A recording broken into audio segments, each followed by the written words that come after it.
Hello' good morning everyone. আজি যিহেতু Sunday আৰু ছানডে মিনি ব্লগলৈ সকলোকে ৱেলকাম জনালোঁ। ভাবিলোঁ আজি দিনটো যিমানখিনি পাৰোঁ শ্বেয়াৰ কৰোঁ। এয়া ছানডে হ'লেওতো কামখিনি কৰিবই লাগিব নহয় জানো, ছানডে কাম বেছিয়ে হয়।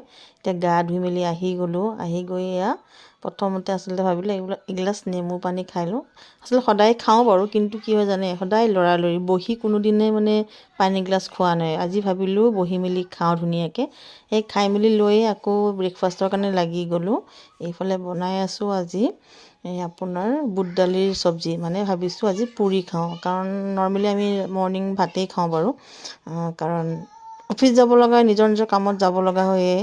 আৰু আমি ভাবিলোঁ আজি ধুনীয়াকৈ বাৰান্দাত বহি খাওঁ। আচলতে এনেকৈ খোৱা নহয়েই। আৰু এইফালে হাজবেণ্ডে গোটেই জোতাবিলাক ধুই আছে, আৰু মই মেচিনত যিমান পাৰোঁ কাপোৰ ধোৱাত মানে ব্যস্ত আৰু আজি। আৰু এইফালে গোটেইখিনি কাম আজৰি হৈ